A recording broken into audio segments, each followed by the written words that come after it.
Quiet on the set. Camera speed. Sound production, take one. Action! My AKAPAD film buffers. Spider-Man 3, 2007.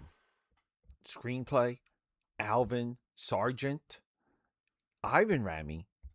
Screenplay and directed by Sam Raimi. Based on Spider-Man by Stan Lee and Steve Ditko. Produced by Laura Ziskin, Avi Arad, Grant Curtis. Cinematography, Bill Pope, Tobey Maguire, Christian Dunst. Music, James Franco, by Christopher Young, Thomas Hayden Church, Topher Grace, Bryce Dallas Howard, James Cromwell, Rosemary Harris, and J.K. Simmons. Budget, North. We're facing $400 million. But the box office, almost $1 billion. $895 million. I just listed some of the most talented people to infect and do their work in pop culture and in the film industry as a whole, in its entirety.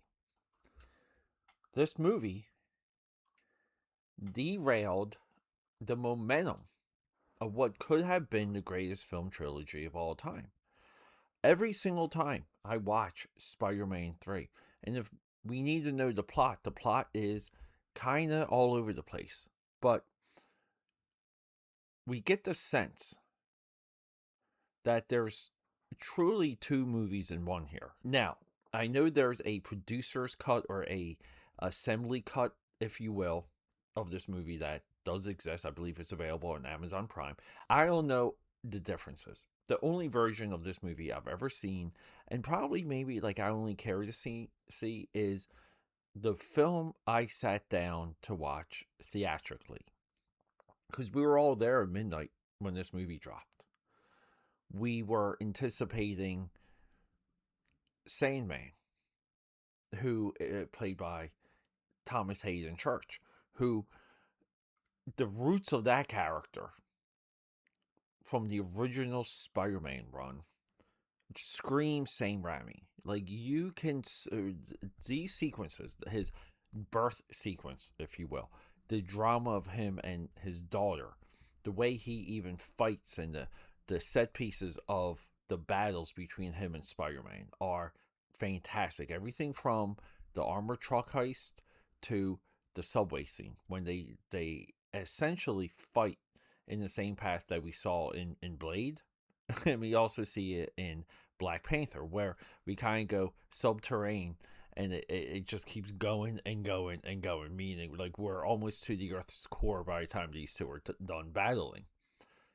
It's maybe, like, overall, it's one of my favorite ways for two superheroes or two superpowered beings to battle. Just get underground and go as hard as you can. And there's like a claustrophobia. It's all of these things that get triggered, and I feel like it, as a set piece, there's drama built in. There's as much drama down below as there is when you go high up. We know that the producers wanted Topher Grace. They wanted him to play Eddie Brock. They wanted a little bit of a new love triangle, a new mix, and they wanted to find a way to incorporate the Venom character. And I think some of the bad and the weird commentary around this movie is they wanted to do it just to sell toys and this and that. And maybe some of that is true. We also have this, and I tell you, the plot for this is kind of all over the place. We have James Franco continuing everything he built in Spider-Man 1 and 2, becoming the Green Goblin. His Green Goblin, though, doesn't quite land. His character gets an amnesia, doesn't quite land. James Franco, or Harry Osborn getting amnesia, in my opinion, is worse than the memeable, or getting memed, emo Peter Parker that dances on top of the the jazz club tables, just like Ron Burgundy in Anchorman. why do I watch this movie? Like, I watch this movie a lot. Every time I try and breach this film, I try and understand more of why it breaks, how it breaks. I think it's a great film to study just when it comes to the Hollywood mechanism, the Hollywood machine, and then what the artist side of the industry, what does that want to do? How far can that go? And at times like this, they clash and they hit ahead. But we can get this comparison. And hopefully this is why you guys listen, because we do things here that no one else does. Spider-Man 3 is able to illustrate the success of Batman and Robin, the fourth of the Batman movies. I'll explain. 10 years prior, Arnold Schwarzenegger, Mr. Freeze, Uma Thurman, Poison Ivy, Alicia Silverstone as Batwoman, Batgirl, which was as groundbreaking at the time as the Arnold Schwarzenegger announcement. 2007, George Clooney as Bruce Wayne, Batman. Chris O'Donnell, an equal heartthrob as Robin. We have Bane, right? Bane, 90s comic books, very much like Venom. Spider-Man 3, 90s comic. But then we get this clash, right? We get these old, tried and true characters with the new. But that's not the similarity. The similarity is our director, Joel Schumacher, takes over for Tim Burton. Tim Burton at the time, his counterpart, we can say, was Joel Schumacher. He did dark films too. He did more Hollywood movies. Like his films were of more modern day stars and easy, digestible, well executed though, but high concept films. Tim Burton was one side of the dark. Joel Schumacher was the other. So when Joel Schumacher comes on board for Batman Forever, it was such a clear, easy, obvious fit. No one seemed to have trouble with it. But then they got the movie. In the movie, it was neon.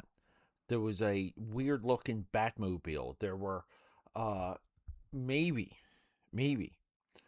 too much of a focus on the toys. And there's commentary on that, right? So the toy conversation comes into the Batman franchise, it comes into the Spider-Man franchise. But Joel Schumacher put the old with the new. He did what the toy guys wanted, and then he did what the films and the tone and the storyline from the Tim Burton films wanted. And then we got Batman Forever. Jim Carrey, right? Like it split audiences. I always loved the movie,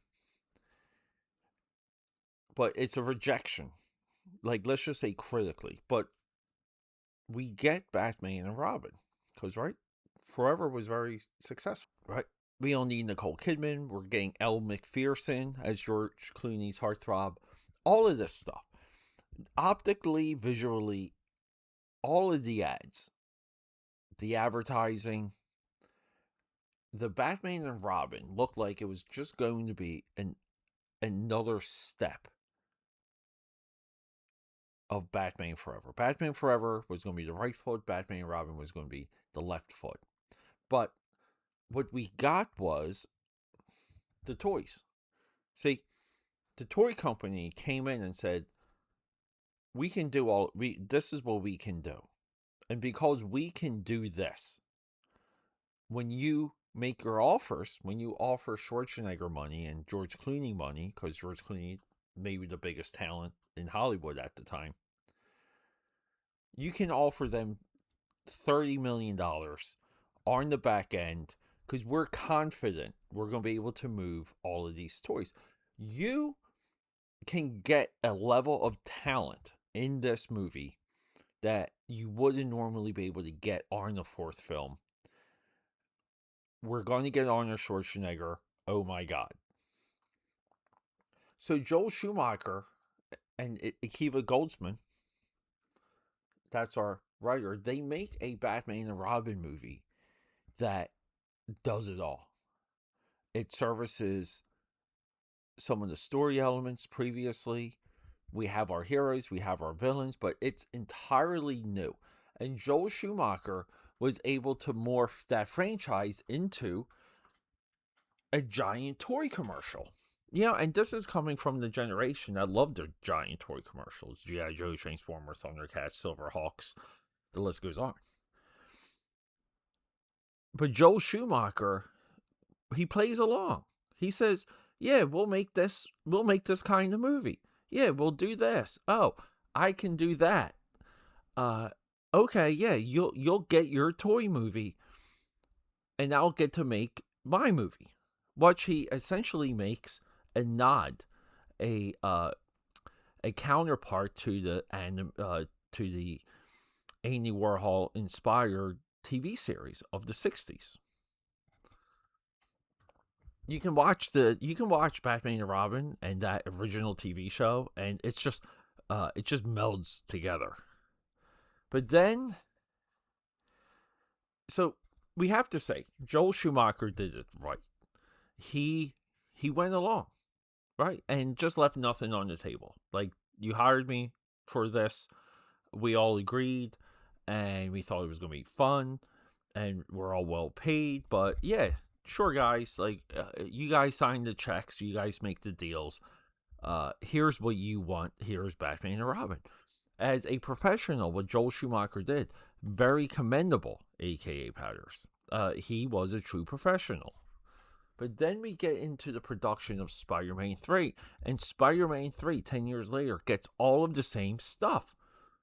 The toy people want this, and they think this character will sell more, and, they want to create a windfall, because the toy market is still hot. So what happens is, we get Sam Raimi, who forgoes what he wanted to do. He says, well, I wanted to do all of this other stuff, guys. Like, I wanted to do the relationship this way. And I would like the Vulture, the one Spider-Man villain that no one really cares. I would like the Vulture in this. And they say, what about Venom? He's hot. Venom sells very well. So Sam Raimi kind of goes public. He drags a lot of the drama in the streets. He's hoping for a rally to maybe sway public opinion for him to make the film his own way. And all of a sudden, Spider-Man 3, kind of on the, leading into the release, seems like a chaotic mess. And he doesn't play along. He fights to make his movie, and what we get is, in my view, a far less of a through line than Batman.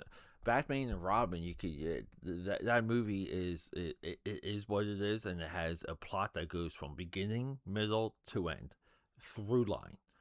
This movie is absolutely frustrating. It's tough to watch. Your mind wanders with some of these weird injection relationships, like all of a sudden Mary Jane's just not into Peter Parker, and they're trying to do the love triangle with Gwen Stacy and James Franco. His memory loss. It's weird, and I've always watched this movie hoping to like turn the corner the way I did with Batman and Robin, where I saw that movie for what it was. This movie, to me, feels like two films. It feels like there was a battle. It feels like there was a war. I would even say that there has to be maybe not an hour long, maybe like 20 minutes worth of extra material somewhere, maybe 30 minutes of more of the relationship drama side. Because there's so much that happens emotionally, relationship wise, and you move so quick in this movie sometimes. You want to say, maybe there were slowdown points, and we're trying to get through the movie here, and we got to cut it. I don't know. And if there's not, well, it that's even more proof of how troubled of a production this movie was. I always appreciated the ending, the way that they defeat Venom with the sound, comic book accurate. I always liked how Topher Grace jumps into the Venom symbiote as Spider-Man is exploding the hell out of it. Really cool. Like that's a cool way to wrap it up. As many heights as that this movie has, it has more lows and drops. But every time I watch this movie, I hope to see it through different eyes, and I'm gonna still try. That's my Spider-Man 3. Those are my random thoughts, guys. I love you. Rock and Okay, that's a wrap.